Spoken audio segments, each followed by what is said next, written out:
Warning, this video is a slow mover, but if you're looking for a lot of information on pop-up tents, you've come to the right place. There's a lot of beef inside this video, so make sure not to click away because you can find out a lot of info on it. Let's resume.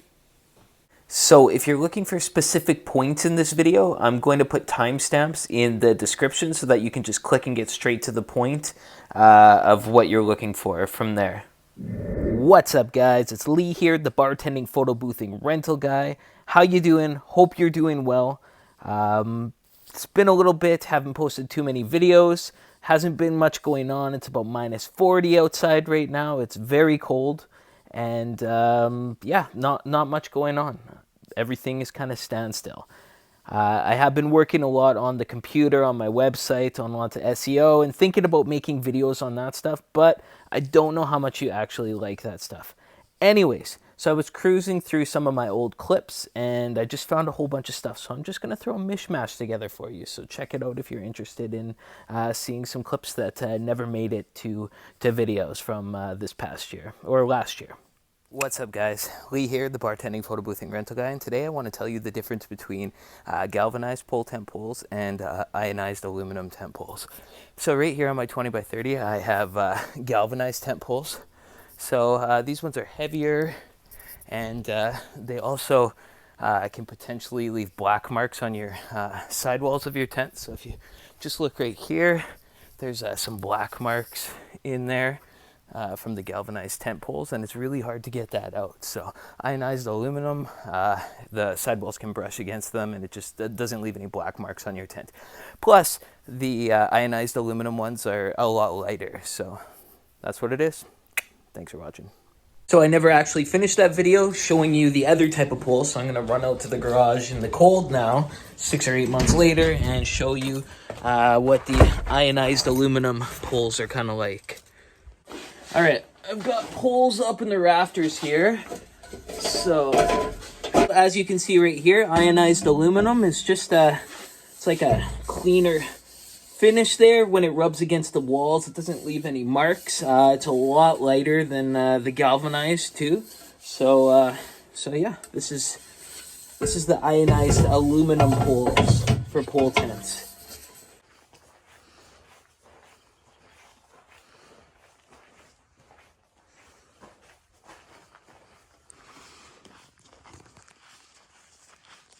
So when cleaning up your tent and you're picking up ratchets around the tent, just bring a little wagon with you and put your ratchet box inside it, and then you don't have to make as many trips.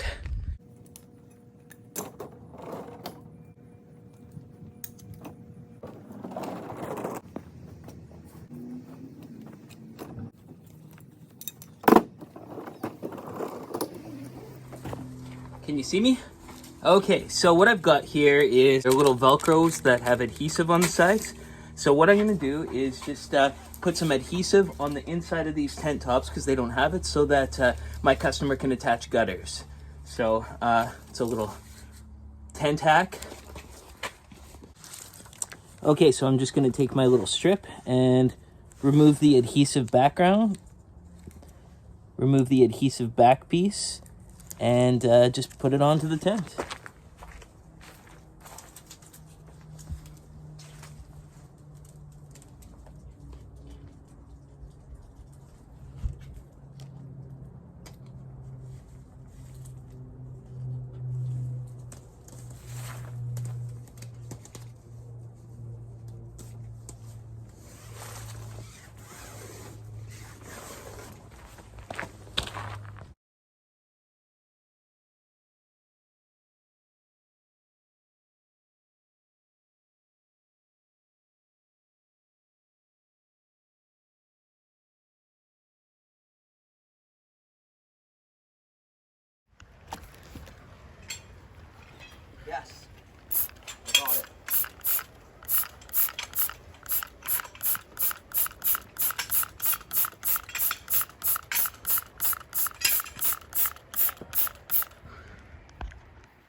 All right, so we've got some pinholes in the tent. So I've got my pinhole vinyl repair here, and I'm on the ladder.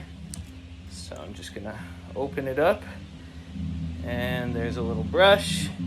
Inside, it's just like thick white. Do you want to video me doing it? This one's a little bit bigger. Just put it over the pinhole there. So I started out with basically no money, so I needed to find something that I could afford. I started out sub-renting chairs, and the rental companies wouldn't give me any deals. They didn't want me to progress as a rental company. So I started looking on Kijiji, and I found these guys. Kijiji is like a local classified, so it'd be like Craigslist. So I was looking on Kijiji, which is the Craigslist of Canada, and I found these Costco padded chairs. They pop up every once in a while, and this is a great starting point for you if you don't have much money. You can find them, people are selling them cheap, and you can build up your inventory with those. The problem with those is they don't stack very well, so you want to stack them 5 one way, 5 the other way, 5 one way, so that they don't teeter any which way.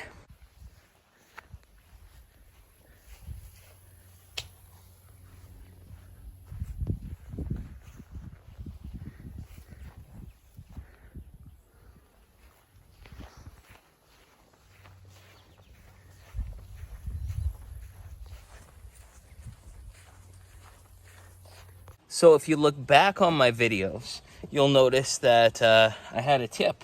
Oh, if you have a van, store your extra glassware and so forth in the bottom things.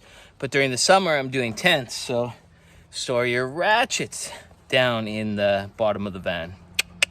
So long story short, when it comes to tent tops for pop-up tents, you're paying for what you get. Spend a little more so that you don't have to spend all your time sewing up tents, patching tents, replacing tent tops.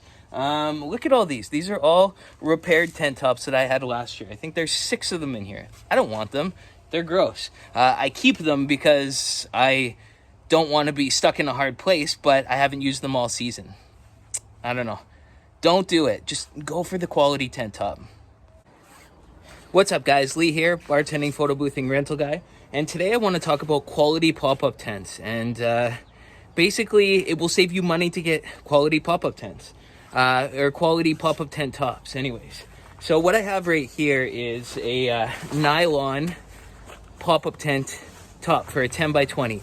And this here is the strongest pop-up tent top I've ever got from anywhere. It cost me $200 Canadian, and the reason that I use it on these pop-up tents is because last year I was using the cheap pop-up tent tops on these old metal frames, and like literally when you fold up the tent, the pieces of the top get caught inside the joints there, and like it literally rips them. I was replacing tops like crazy last year, and so I bought new tops this year. And I just decided to go for the best ones I could get. And they've been great. Like, they haven't wrecked at all. They've been through so much abuse. And they're easy to clean. I just throw them in the bathtub with a little bit of shout gel. Give them a scrub, let them sit for a bit. And then just hang them on my fence to dry. So it's super easy. They're super durable. So go for thick nylon tops. I'll show you what I mean. So if you can see the material here, it's almost like a thick jacket. It's it's not like a plastic material. It's clearly woven and then finished with some sort of spray or something like that. And then it's got the Velcro. You're gonna want to get the Velcro around the corners so that you can attach your gutters in between the tent if you need that. Also in the corner, it's got grommets there so that you could wrap a ratchet through and then tighten it down so that your canopy stays tight. Also, there is little pieces that attach around the frame at every point. It's just an overall good canopy top. So if you see a nylon one that's thick and expensive, go for it. I'll try and find a link of where they can be shipped online from everywhere.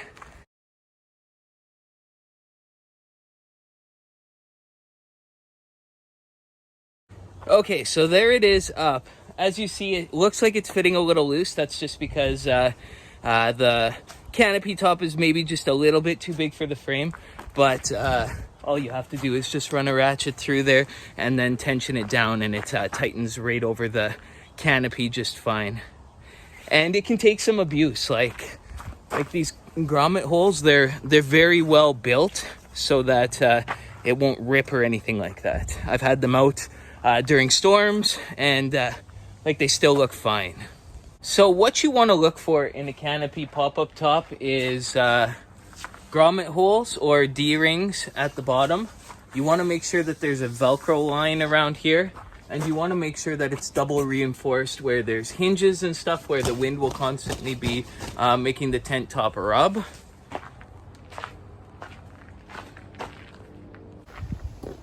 So this is a heavy duty steel frame 10 by 20 pop-up tent. So it's an older one, but it definitely has withstood multiple events for 2 seasons. And I bought them used, so they're probably, you know, already 5 or 6 years old on top of that. So as long as you're replacing parts, I mean, these parts break sometimes, so you just have to order a new one of those and screw them in, or else you can just put your own screw and washer through and make it that way. So for my 10 by 20 pop-up canopies that don't have dust covers that come with them, like this one, I just take a grain bag. I got them for $2 a piece. I have like 50 of them, and put it over the tent and just wrap a ratchet around it. And it seems to do the job, so that because people they're not nice with the tents. They lay them around and they throw them in the mud, and they don't care. It's not theirs. So if you wrap them in one of these, then it will protect it from the elements, but it will still have a little hole in the top to have a little bit of air to breathe, so that if it's packed up in the heat for a long period of time with moisture, that there won't be any must or mold that happens in the tent, or less anyways. Grain bags there. I'll just put it around this tent right here that's about to go back over there. So I just keep my pop-up tents on scaffolding, as you see there, so that they can roll around my garage.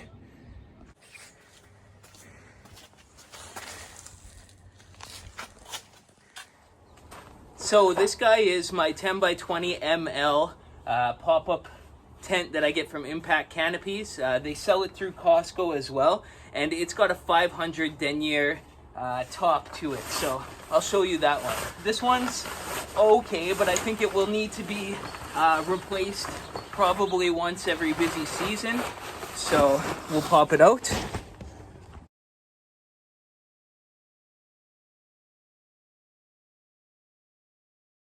Okay, so this one's the 500 denier top from Impact Canopies. It's pretty good. It's like a thick rain jacket, so it feels like the outside, well, it feels like a rain jacket. Kind of inside, it almost feels more waxy. And then on the outside, it feels like, well, the outside of a rain jacket. You can feel the thickness, so it's not going to easily rip unless it's punctured by something, or, something sharp hits it. So the Impact Canopy tents come with the little buckles that go around, so that will make the tent top fit a little tighter. So that's a nice option that they do with the Impact Canopy tops. And then instead of having the grommet holes in the corner like the other one, they've got the D-rings. So the D-rings aren't as strong, but I think that they're nicer looking.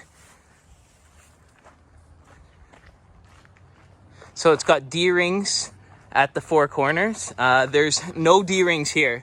I've actually, on some of my tent tops, I've sewn in D-rings with a sewing owl, just so that my canopies can be mounted down better with my ratchets and stakes that I use.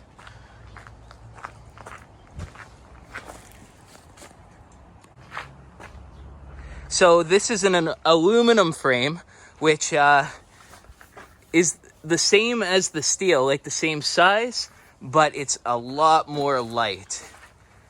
And I'd say it's probably equally, if not more, durable than the heavy duty steel.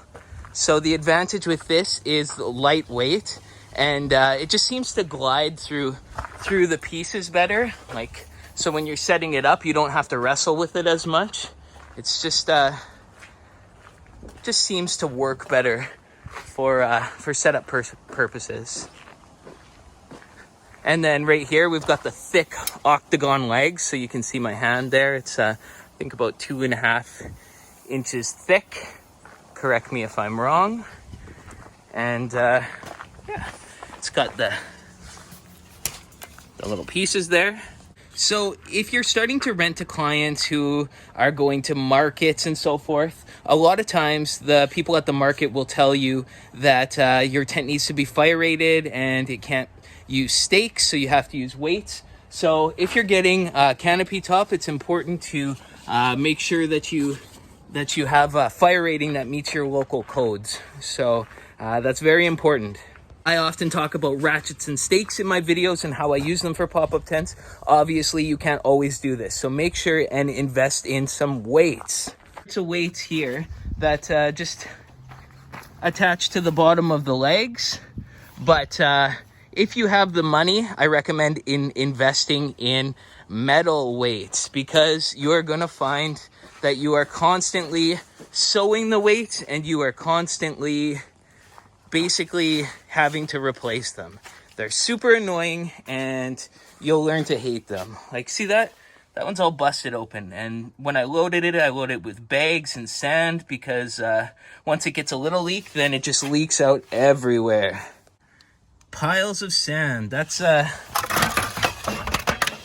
life. That's what happens when you get a little leak in a sandbag.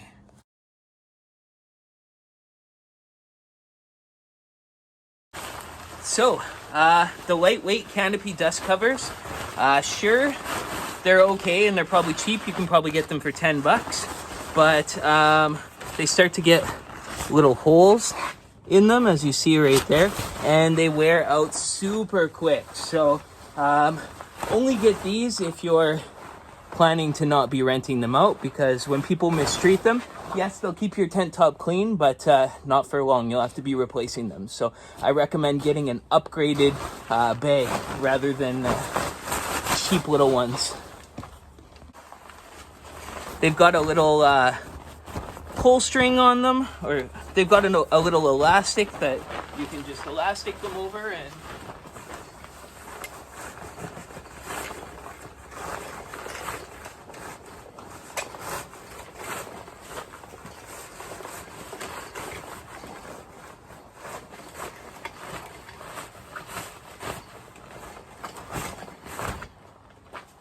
but you need to have something covering your tent top when it's going out, because if you don't, people are going to be laying it down and it's going to come back dirty, and you are going to spend hours cleaning this thing when you could have avoided it with some sort of easy cover.